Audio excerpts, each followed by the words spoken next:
Good afternoon, everybody, teachers of English from different places of Latin America, and welcome again to our second online event held by SM and University of Dayton Publishing. This is Ignacio Rojas, CLT advisor. And even though I said it some minutes ago, first things first, and I should say it again, we greatly thank you all for your genuine sympathy yesterday after we didn't succeed in solving some technicalities that arose right before the kickoff yesterday. Thank you very much for your patience and your presence here again today. Lovely. We are very happy to host you in this virtual environment. Well, before we begin, I would like to make a couple of announcements. As you may have noticed, during the session, microphone and video functions will remain on only for the speaker, but the chat room will be active for comments or questions. And out of these questions, we're gonna select some and they will be addressed by the speaker at the end of the session. And finally, if you are interested in a certificate of attendance, I should tell you that they will be issued upon request through the email info@udayton.cl, info@udayton.cl. Good. The title of today's talk is EFL Assessment Considerations During Emergency Distance Learning. Indeed, quite a relevant topic in this context of remote teaching. We hope this session will help all of us to strengthen our ties and contribute fresh ideas and reflections to our profession and the current activities that we have nowadays. Now, I'm very glad to introduce our speaker today. Tamara Alvarez, born in Swansea, Wales, UK, holds an MA in Linguistics from Pontificia Universidad Católica de Chile, a diploma on EFL Assessment from University of Indiana, and a diploma on TESOL for children with special needs from University of Oregon. She has worked as an associate professor for ELT education programs and English courses at private and public universities in Chile. She has also held positions of Director of English Teaching Programs and Academic Coordinator. She has taught in English training courses for RT levels in Chile. And she has done workshops for English departments at various schools. Sorry. Ladies and gentlemen, let's give Tamara a warm virtual welcome. Hello, Tammy, the floor is yours. Okay, thank you, Ignacio, and thank you very much for your welcoming and introduction. Thank you for Dayton whole team. Okay, Daniela Millar, Jimena Becerra, Claudio Suazo, Andrea Mesa, of course yourself, and Licinia Diaz. And thank you for all of the teachers that are joining in for this talk, and some that couldn't join yesterday are joining now, and those that joined yesterday definitely will have the talk right now. So thank you for joining in. That's the very first thing. Just as the title of the presentation says, that has to do with considerations during emergency distance learning. The purpose of this talk is to share sort of personal reflections, some tips as well, discoveries, and it's more of thinking and sharing with you some reflections on the considerations we as teachers need to have regarding assessment, especially in this context. Okay, so we are going to go over sort of the best practices of EFL assessment, but we're also going to see what aspects apparently we do need to take into account specifically in emergency distance learning. So if you see here, I mentioned like the best practices in EFL assessment, considering these that we should practice at all times. And we know that at all times we are constantly sort of assessing our own practices, and depending on the subjects, depending on the courses, we also vary because we need to be flexible. And that flexibility is probably what is demanded the most of us from the children from learners in general, and from the family, okay, that is behind children that are learning. So these considerations or reflections that I will share with you are applicable for any level and for any subject, okay? So we'll go over like the best practices, okay? And like the main idea within the considerations of emergency distance learning is that we have to keep up these best practices, okay? And we have to keep in mind then what's going on with students' autonomy, students' connectivity, the students' self-making as well, okay, out of this context. So all of these tiny aspects actually have to do from very young learners, okay, how the child faces this new situation, even to university students, okay, so it tackles a broad spectrum. Effective communication, which is essential. With face-to-face communication, we can see intonation, body language, context, many other things, which through distance learning, and here we're just saying like, if we've got this sort of virtual communication where at least you can see me, that's parts of the effectiveness, but we're missing many other elements. So being crystal clear here regarding communication, like following all of the maxims of Paul Grice, is essential. We also have to choose the essential learning outcomes that we have to assess, which is something different from what we had planned, okay? And also to mention some assessment tools. There are plenty, and I know there are probably more, and many that you also handle very well. But here we're trying to discover, okay, which is more suitable for the needs of each one of us in our courses and the students. So at least it's sharing with you sort of discoveries as well and my own adventures. So if we go towards like the best practices of EFL assessment, of course, we've got like the guidelines. We should always include differentiated assessment, which is the best practice in education. The use of rubrics, feedback, and like the core resource right now is hands-on activity, which will be like the formative process in the learning and for us as teachers. So in general, when we refer to like the general guidelines of assessment, we have always referred to these three concepts of evaluation. Within it, we have assessment, and within it, we have testing. And all of these three elements, which we are going to sort of refresh what they are, have varied today in terms of their importance. The three are important, but some are taking more relevance. We know then that testing formally measures the learner's performance.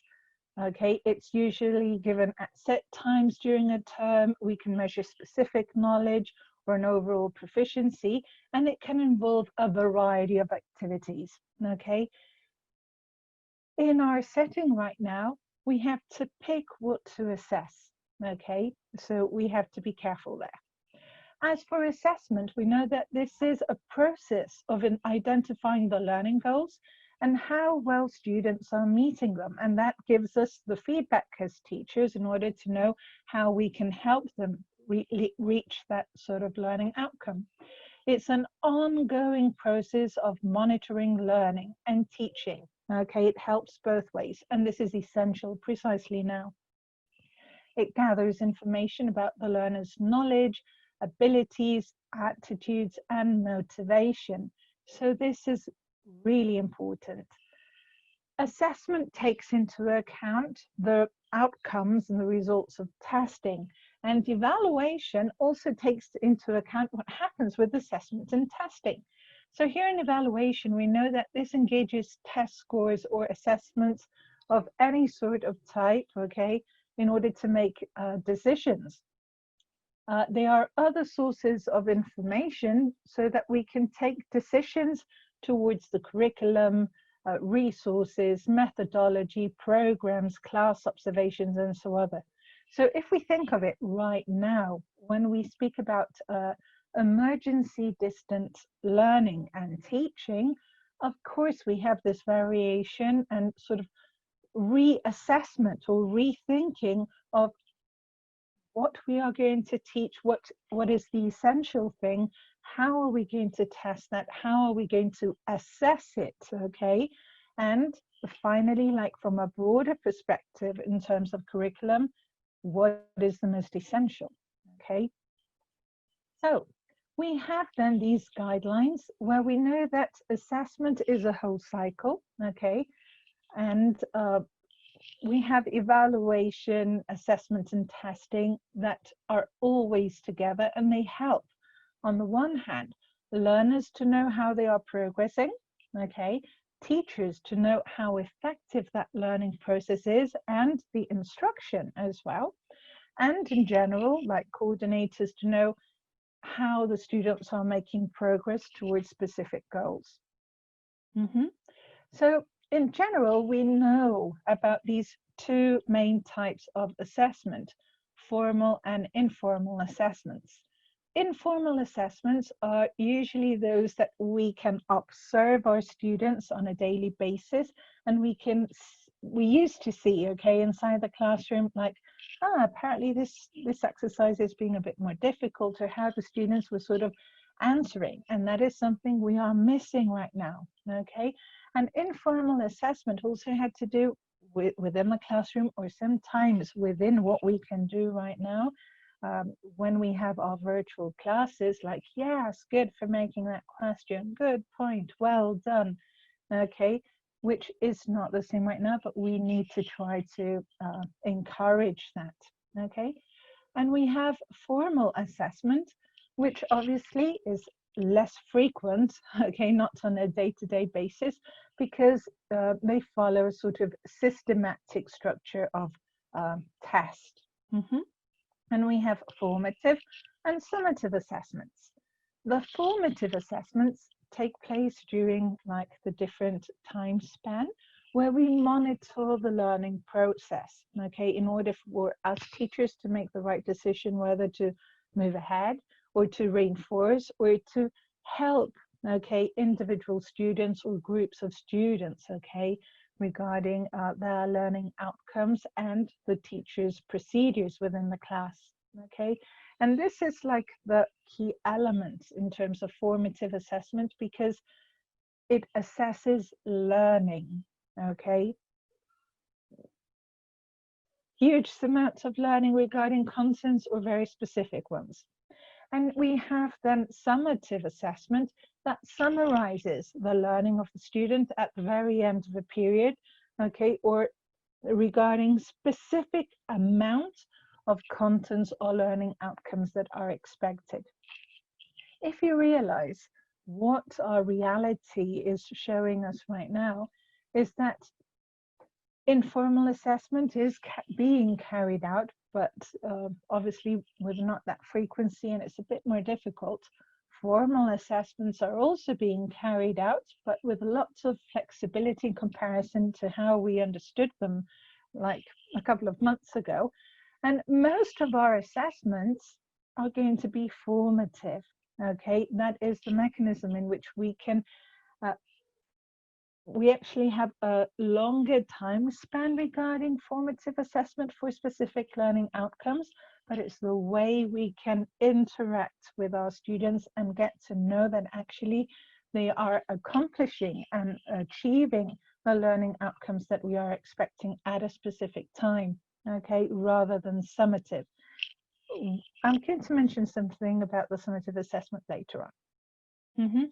So here, within like the best practices of EFL assessment, and considering the types of assessments that we have and our context right now, we must always keep, okay, there is no variation here, the essentials, the principles of EFL assessment that have to do with reliability, okay, that we're being honest with what we are asking our students to answer, to show us regarding what we are teaching, validity, practicality, okay, that practicality for both the student and the teacher, authenticity, the washback, that the student can have feedback, and that feedback can have a positive effect within the learning process, and a positive effect for the teacher as well to help the student.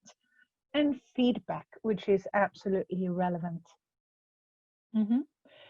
So within the best practices that we always should have, and we must continue keeping, we have that assessment mirrors learning. It mirrors what we are providing to our students with a strategy, with a planned structure and different types of activities. And it is precisely using those mechanisms that we're going to try to assess what they have learned. Okay, we know that assessment contributes to learning. The objective of assessment is not to say, okay, you've got a 5, a 7, okay, 7 being like the maximum grade you could reach, at least here in Chile. But it's to see, okay, you're doing really well in this area, and this one, okay, we find some more difficulties. Why should that be? Let's see. And to help within that learning process, to motivate learners to build their own confidence as well, okay, and autonomy. Assessment can boost, okay, students' esteem, but it can also jeopardize it and minimize it, and by no means we want that. All the type of assessments in teaching should include strategies for learners of multiple intelligences and learning styles. So we can provide within our lessons or within our guides, within our exercises, and that is also within our questions when we assess, okay, activities that can be useful for those that are visual, for those that like doing things, for those that listen. Okay, we do need to incorporate that and to be fair in what we show and what we ask. Okay, assessments allow all learners to experience success. That is really important. It must be contextualized and reflect on relevant tasks. What is our learning outcome like? Which is our goal? What do we really want? Okay, that's what we're going to focus on. And it should take place over time. And it is precisely in this characteristic where summative assessment nowadays is not the main, it doesn't play such an important role in comparison to formative assessment, okay? Because we can do tiny tasks throughout the week, throughout the months, and that we can check, okay, how this learning process is taking place over time.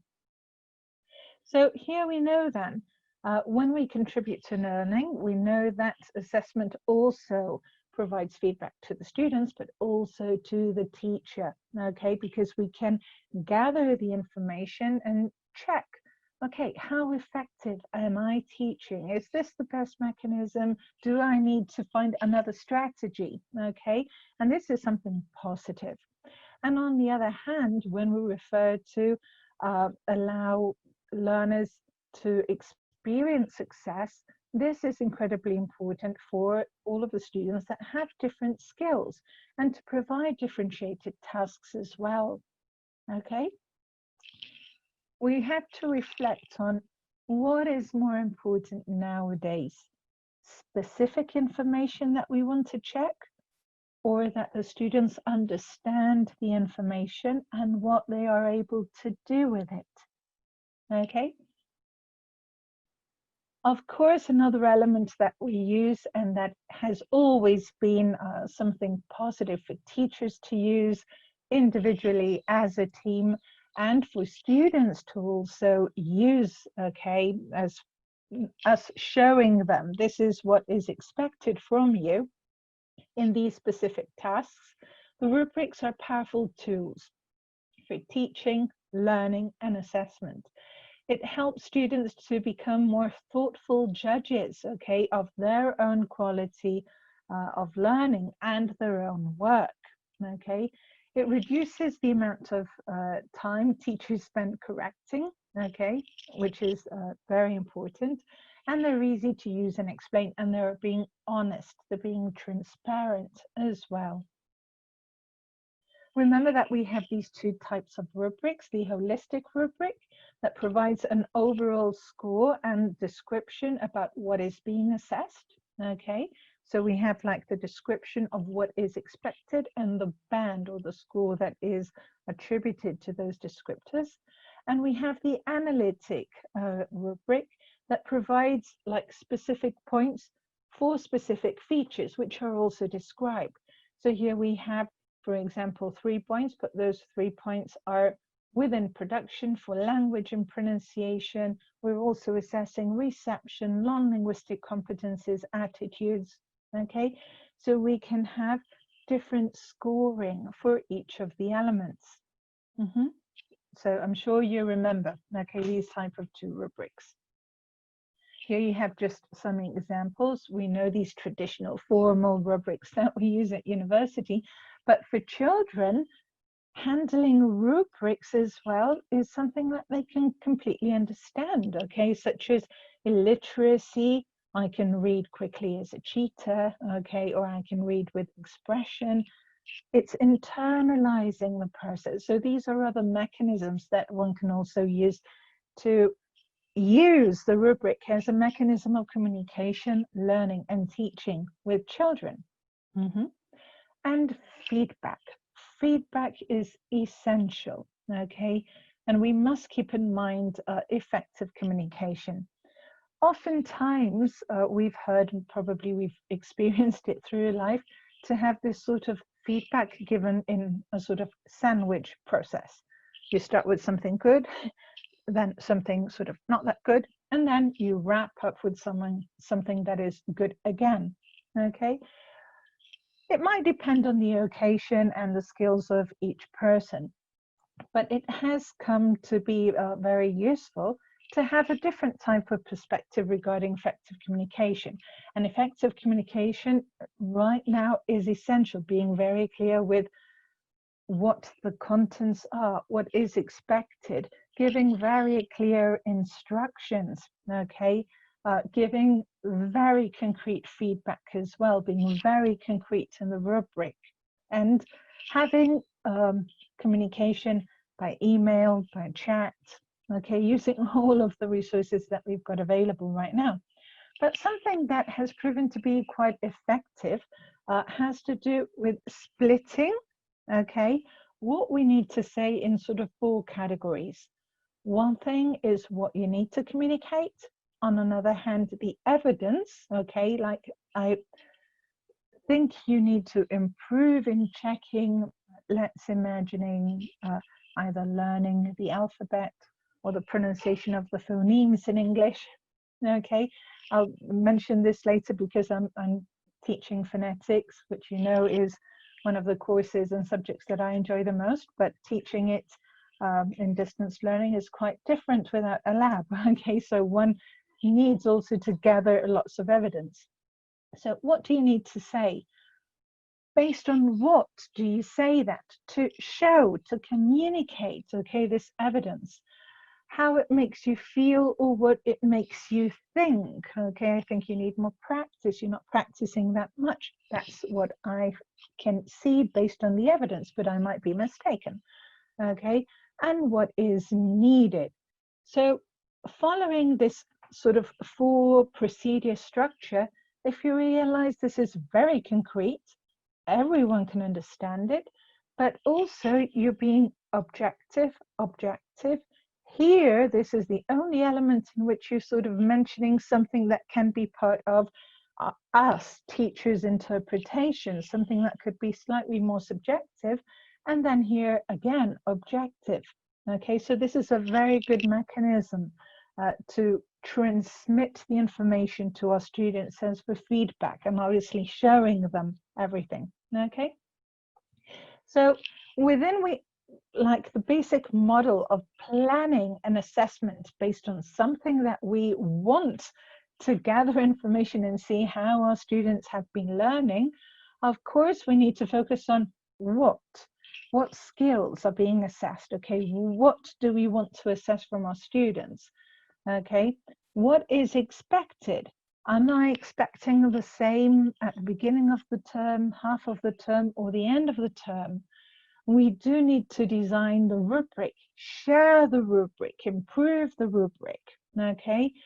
To define the criteria, to work in teams, either to share the rubric with your teams, or if you're designing assessments, which we used to have like in pen and paper, but now they are virtual. Okay, send it to a colleague of yours so that he or she can complete it as a student, and you can have feedback on seeing what the student will see, how as a teacher you will receive the information. Teamwork is extremely important, okay? It boosts, okay, most of learning processes for students and for one as a teacher as well. And then obviously to create the assessment, okay, which can always be polished. So we've got this cycle of assessment that is gathering the evidence, giving feedback, reflecting and planning based on it, and go back to the teaching and learning process. So if we go to the best practices of assessment, we know that we've got to keep them, but probably we are going to be more flexible, or we're not going to use all of the spectrum of types of assessments, and we're going to assess all of the learning outcomes or skills that we used to, because right now we have to make a selection on what is essential, okay? So we refer to emergency distance learning. What is this? Is it online education? Is it distance learning? No. Is it e-learning? None of them, okay? Why not? Because all of these are well-planned learning experiences that are meaningfully different, okay, from what is offered online in response to a crisis or disaster. That means that all of, when we speak about e-learning, online courses and so on, everything has been planned and designed in that way, and where we have all of a systematic type of assessments, activities and interactions, where we know we are going to cover all of the contents, okay, that are expected, all of the objectives, okay, that we have planned, and that the ways we are going to assess it are actually going to match that. So it's covered 100%. That is not what we are doing, okay? Emergency distance learning has to do with selecting what is essential, okay, for a specific course level program. How can we transmit the information? How can we gather, okay, the input from our students?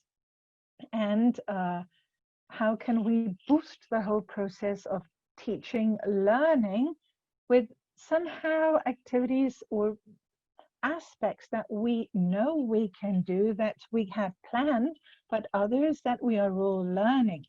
So here we have a sort of dichotomy where then more experienced teachers and actually sort of rookie teachers, okay, just graduate teachers handle more the use of technology, which is fantastic. And they have the flexibility of trying to adapt, because this is what they are adapting to, okay, right now.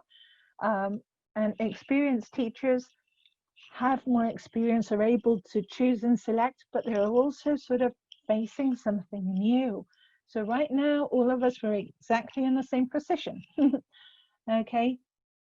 So within assessments, okay, and this emergency distance learning, we do need to provide information, our contents, strategies, skills, okay, as role models, okay, which is one of the main functions of the teacher, and also how to collect that from the other side for us as teachers to sort of start this cycle. But there are many elements that we need to consider, and this, again, I mentioned, goes from any type of subject and any level, okay, whether from preschool, elementary, secondary, or university level. We also need to consider the skills each student has. Not all of our students in the same section are the same. Some have more autonomy, others don't. Usually we would tell our students like, okay, it's part of your duty, your responsibility, because you have to be self-autonomous and like go ahead. But right now, is that the most important? Is there something that might be hindering our student to be autonomous, and that doesn't have to do like with a skill that that child or student is missing, but it's affected due to the context? So we cannot be as harsh in some areas we used to be, okay, if we were. So we have to consider like the student's autonomy, student's connectivity, and what the student brings out of him and herself. As teachers, we are sort of reshaping ourselves, and we have that spirit of moving ahead, creating things. Whatever it is, we'll go ahead and do it. We'll find a way. But this is something that nowadays all of our students have to learn to do, okay? We have then effective communication, which plays, it is always, okay, essential. But right now, it can make a difference in what is that our students are understanding from the other side of the screen, knowing that there are many elements, okay, that are being left aside in comparison to face-to-face communication. So obviously here we also have to consider the students' motivation. I'm sure you remember this, okay, when we have integrative motivation, which is the intention of our students to do well because of a specific purpose, acceptance, or being part of a group, and so on. Okay, this is always going to exist, but right now we also need to find out, okay, it's not part of a group inside the class where they meet in the schoolyard or in the corridors. It's the intrinsic motivation in this case of the student of, okay, I want to learn because I want to do something with this, okay, now or in the future. Instrumental motivation, okay, that usually has to do with achieving something, okay, and the affective filter, okay, the intrinsic motivation, which was presented by Krashen, where when we speak about this remote teaching and giving feedback, it is incredibly important to be very to have credence on what we ask or on how we say things. Okay, we can definitely boost children's shyness. Children they normally fear making mistakes inside the classroom, but imagine now, if we have like this virtual class, there are some schools that don't have virtual class, okay, with areas in Chile in which there are just guidelines that are being sent to students, so we don't have that interaction. But if we have a virtual class with our students and for example the teachers ask, okay,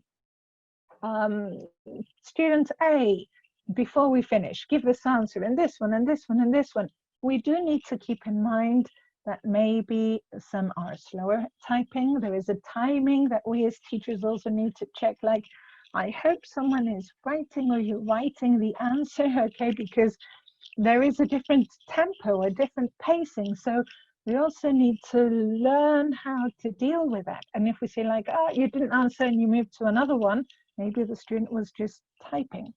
Okay, so we can affect the emotions of the students and we really need to be careful with that. So to make this a little more playful, okay, and sort of laugh at our own reality, okay, taking things with humor, I'm sure that in our classrooms face to face, okay, we would tell our students like, hey, quiet now, and right now we're saying like, hey, please say something, okay. And as well, I know we all transform in our classes. It's something that we enjoy the most, okay? Sometimes many say like, no, teachers are outgoing. Maybe not. It's just that we take another personality. okay, within our classroom, but such as our students within their nuclear, okay, family, we have no idea what they might be undergoing. And it is also important to, I mean, not to tell them, but for each person to be aware that we really do not know what's going on with the other person, and that we as well as teachers right now are dealing with many other things besides teaching, okay, which is something that we love. And of course it's stressful, but we enjoy it. Okay. Okay, so what is important here? As I've mentioned along, choosing what is essential in the learning outcomes of our specific subject within the time spans, okay, as well, that we've got our subjects. It's different, like a 1 or 2 term different course, or at schools where we have a broader spectrum of time, okay? And what type of assessment tools are we going to provide our students and for us as teachers to collect, okay, information on how our students have been learning? Because we also need to make our lives easier. One of the things that I've discovered is very important is obviously formative assessment, okay, in this time span, but not to ask information. Okay, information is available in internet, in YouTube. You can just grab your cell phone and ask, like, what is or where is, and you will have an answer. That's not the idea, and that's not proving that our students know. So we are also catching up with technology. So what is important is, what can our students do with the information we have provided to them? How can they demonstrate, okay, a more profound knowledge and use of it? It's within this context that since the semester started, as I told you, I'm teaching phonetics. I went back to classes and I'm really happy for it. And besides, I love my courses, you know that. So there were many things that I myself had to discover how to go about it. And there was, I'm sharing this with you, and I'm sure many of you have zillions of other resources which hopefully we could all share, okay? I found this Instagram, okay? She's got YouTube, she's got many other things, Pocketful Primary, and there were many tips that were provided regarding the use of technology in emergency distance learning that were very useful for the students and for the teachers, okay? So like, that's one tip that I give to you, follow, all right? And that also allowed me to discover other things that I had heard of, but I had not actually done anything about it, or I just expanded my knowledge, and others I obviously got my hands into. And one of them had to do with Screencastify. What does Screencastify allow? It's a program which is free, by the way. Okay, it's part of Google, and you can install it, okay? You can install it in your browser, and it allows you to record, okay, using your own image, something that you're going to explain. In my course of phonetics, I asked my students to record themselves, specific things that I needed them to record. They would send it to me through video, and I would analyze, okay, each one of them, and I would prepare my feedback, giving them all of the details with transcription. But if I just sent it in a written form, it would really mean not that much as if I could explain it individually. So I looked for different programs for free where I could share the screen and record myself explaining it, okay, so I could send that back to the students. I found a program which did exactly the same as Screencastify for free, but the quality wasn't that good, okay? So it was a good experience, but I discovered this one that was better, and you'll see why. I'm going to explain and show you right now through Screencastify, something else that I learned, because within the classes that I had where I had to sort of use a PowerPoint and project it in my class, I also wanted to see what the students, okay, were using or chatting or asking questions. And just like now, if I projected it in the whole screen, I couldn't see what they were doing. So I'm going to show you how Screencastify works. And at the same time, I'll teach you the tip I learned.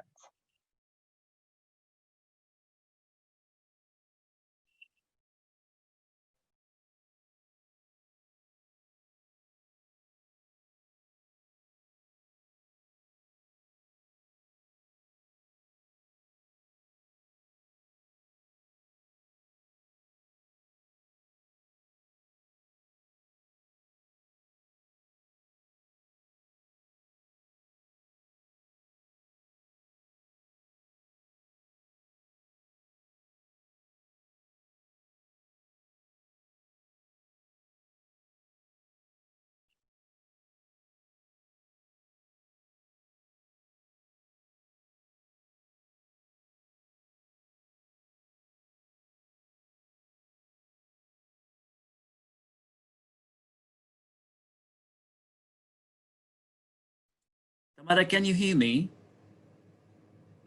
Tamara? Yes? Yes, can you please stop a little bit your No problem. PowerPoint? It seems that you've got to, tick a function that allows the audience to hear what you're showing. You see? Oh. To hear your computer. So when you share your screen, there's a little square on the left bottom. It should say something like permitir que escuchen or something. Stop sharing and share again. That's the idea. Okay, That's stop it. sharing. Share it again. Share it again. And there's a little share signal. computer sound. Exactly, please. Got it. Good. Okay. Okay, thank you. Wait a second. Okay, well, thank you for that tip. My mistake. I'm going to move forward very quickly.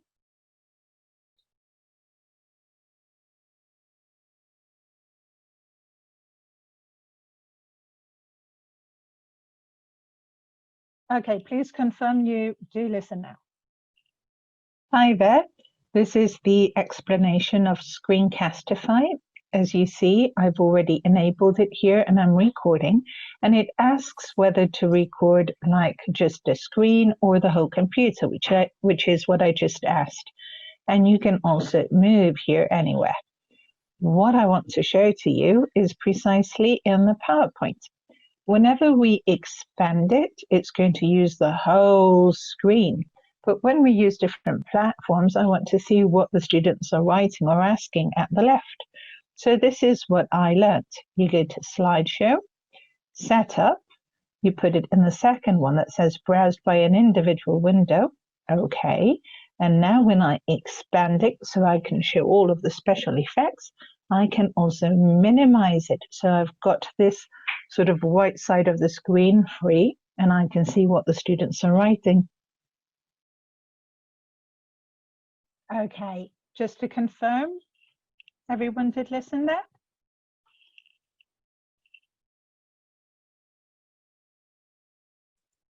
Yes.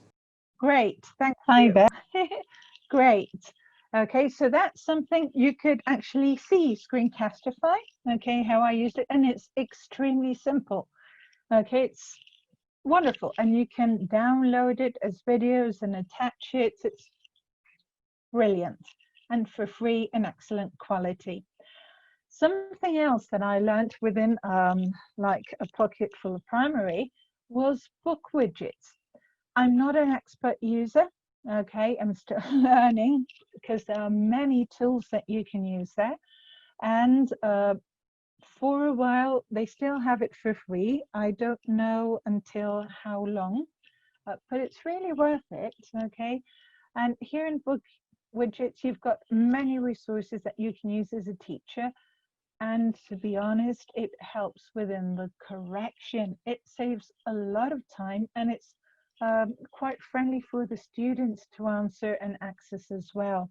Okay, I'll just share this with you. So good.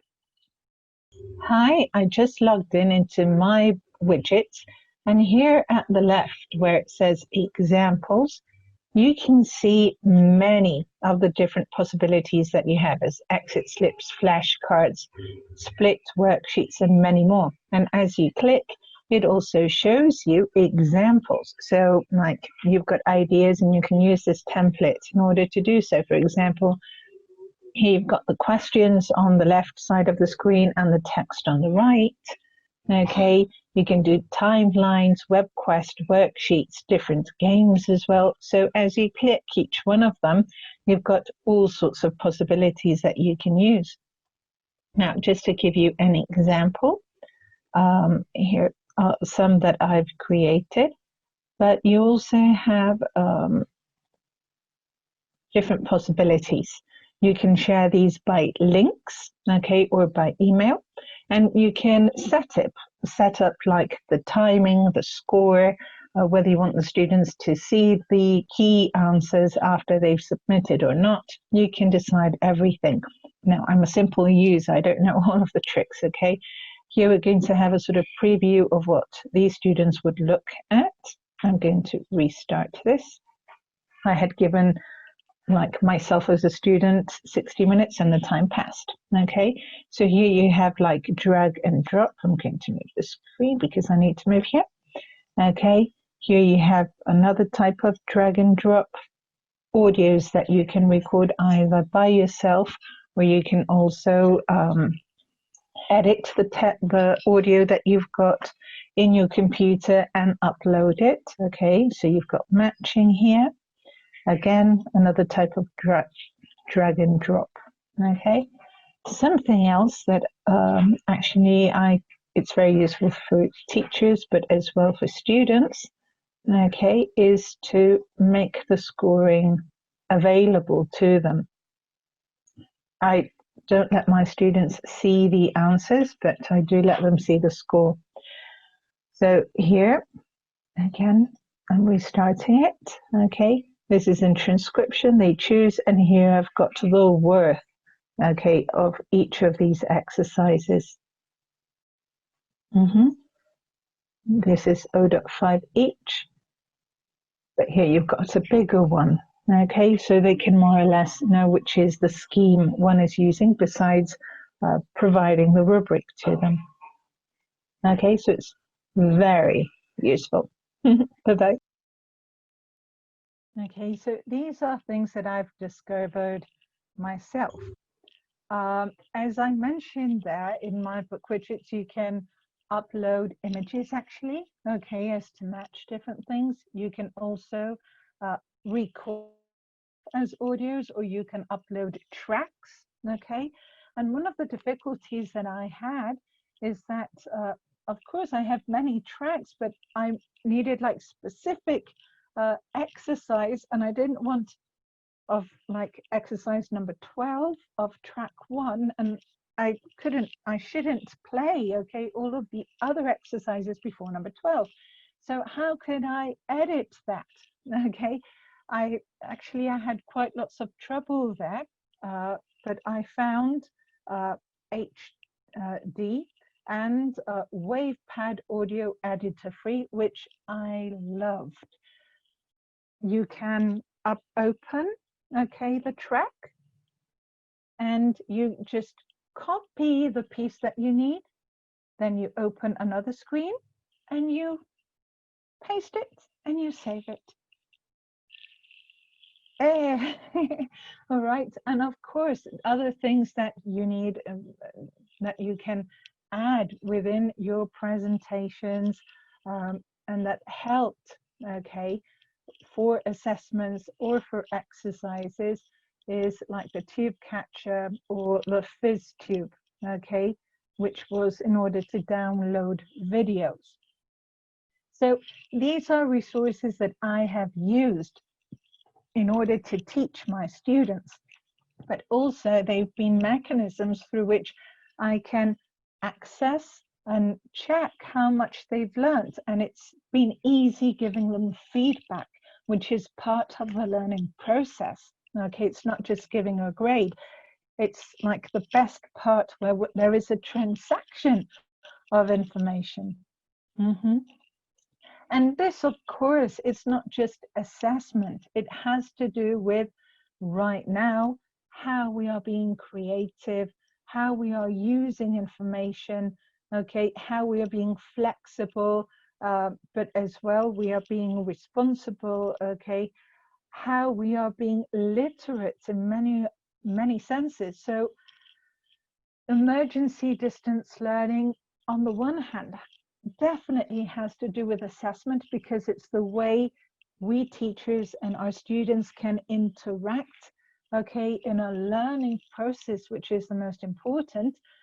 But above all, we as teachers need to role model and also check that our students are becoming better citizens using these 21st century skills. So everything is interconnected.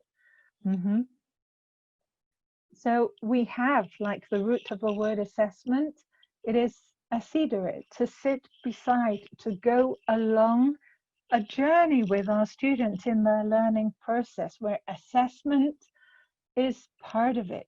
And we know that in this case, the work as teachers is, of course, a job, but besides that, it's a mission we have to go along with our students, to teach them information and something specific, but all of those other components within the process of learning and teaching are those that will remain for a lifetime. So that is assessment. So this is my personal reflection, okay, and the considerations that we need to take into account. I really want to know your questions and to see how I can answer them. Lovely presentation, Tamara. Thank you very, very much. And actually, we've got some questions presented by the audience. Let's see which and how many we can tackle.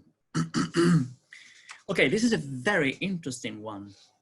Kaveh Khalilzahedi, no, I don't know how to pronounce that surname, states, he says that we can claim that language assessment enters into a new paradigm. He's talking about a new paradigm in which teachers' knowledge of technology is very important now. And it becomes part of assessment literacy.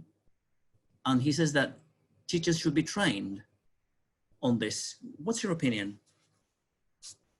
Actually, I agree. It is, I mean, little by little, this sort of new paradigm had already existed, where teachers should use technology for the sake of teaching and learning process, not to focus on like everything dealing with technology, but we forget like the main process, which is this student-teacher relationship regarding information and skills.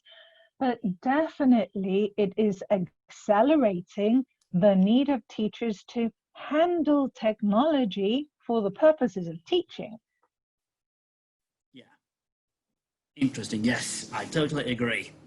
Okay, Rosita Frias is asking, Tamara, is it okay to have 0 points in a rubric?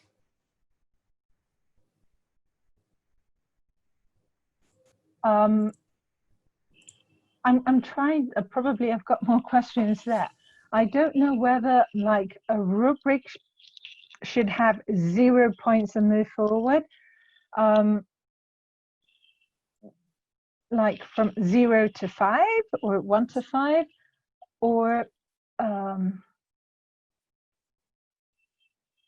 what I was thinking besides could be like if the purpose is just to handle, okay, to provide a task and not really assessing it.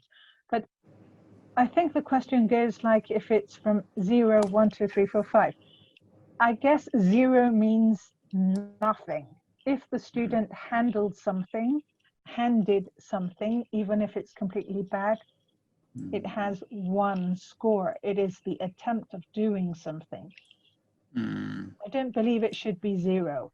1 is already telling it's extremely poor. Yes. Okay, look at this one. Constanza Ojeda poses the following question.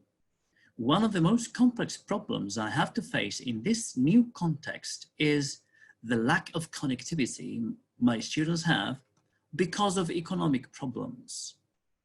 I have 220 students in 9th grade, but only 65 have internet connection. I decided to use the workbook provided by the minister because that is a resource that everyone has. However, how can I monitor my students? I am really stressed for that.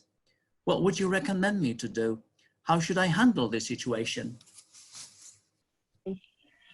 Actually, that's a reality of many. I would say it's the minority that don't have connectivity issues. I guess the first thing is like using the resources that all of them have is the best choice to begin with. But how can she gather information? One of the things that I've realized is very different is what has to do with internet connection and what is social media connection. Okay, if you look into the plans for mobile phones, one thing has to do like with internet and the other thing has to do like with the connectivity, for example, for WhatsApp, for Instagram, or Facebook, like social media. That's different. Most of them do have connection, or at least someone in the family, okay, that has a mobile. Something that can be done is within a planning, so that it's not like too much for her as a teacher in terms of correction, to request like tiny tasks, okay, based on what the students have been doing in the workbook or the book that they have at home and through which they are studying, specific things, and later on within a spectrum of a week, okay, where there can be 1 question per day, and it's something very specific that they have to answer, but that shows, okay, what she as a teacher is expecting. They could perfectly just take a picture once a week, once the task is over, okay, like Monday, this question, this answer, or the task, or identify, etc., but write it, and to take a photo once a week, and they can send that through WhatsApp. That could be a solution. Lovely. Tamara, Paulina Diaz again asks something which is very interesting. Look at this. She says, I think affective filter is one of the most important to have into account given the situation we are currently in. Yeah. It's necessary to be supportive towards our students, considering the impact anxiety and emotional breakdowns have on everyone nowadays. Question, is there a way to work affective filter effectively in our language classes? Should we be more understanding in terms of assessment results with our students and their families? Okay, it's a very interesting question and a tough one as well. Affective filter is essential within the learning process, and of course, we do need to be more understanding because we're not handling like many of the contexts through which our students are learning. We can be understanding, but I'll place this as a personal reflection because I've actually been thinking of it on my own for quite a while.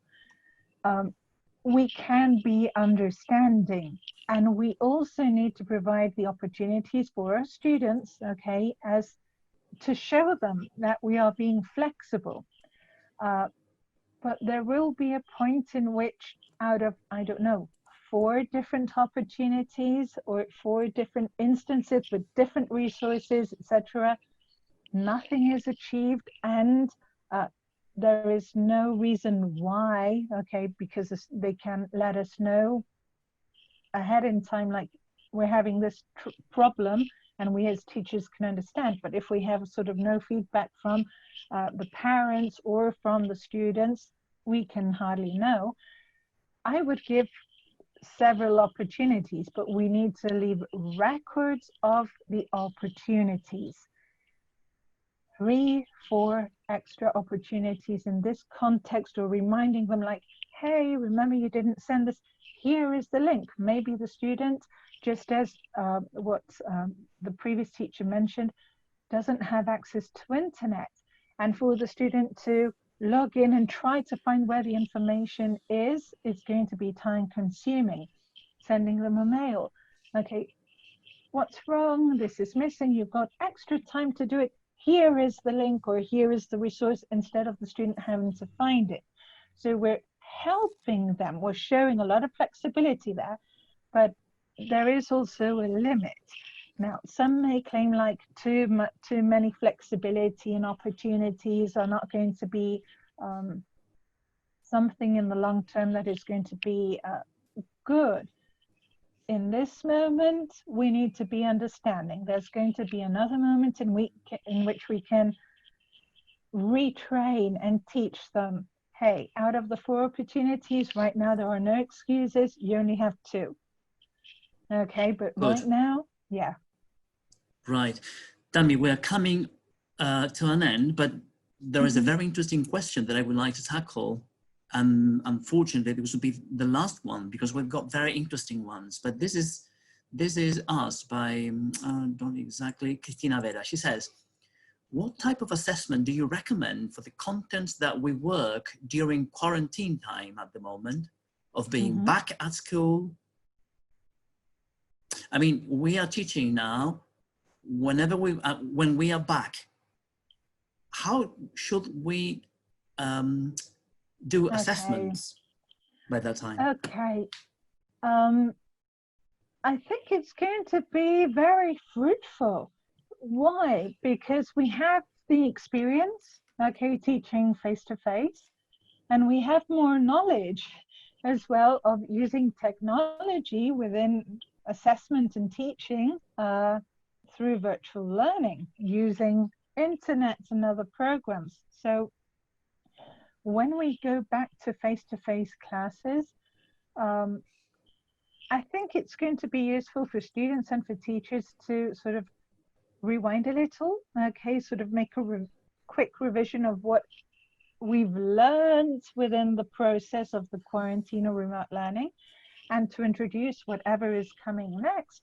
But as for assessment, there are different type of things that we can use again in the face-to-face class, but I think there are other elements that we can keep, okay, as for assessment that we learned through technology in this moment. There's, I mean, by no means we should say like, okay, back to face-to-face class, whatever I learned, like these new pieces of like that I learned regarding the use of technology should be dismissed. I mean, on the contrary, everything adds, and we should sort of start combining them.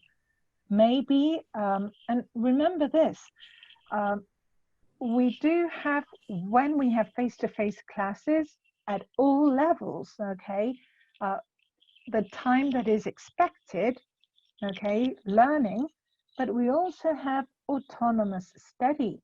So maybe a tiny quiz that we used to do in the class, okay, and that would actually take a lot of time, why not keep it now through the platforms, all of the technology that we've got available, making sure it's something still easy and fast, and that the students can keep doing at home instead of studying like for a big homework, preparing something. It's just answering that.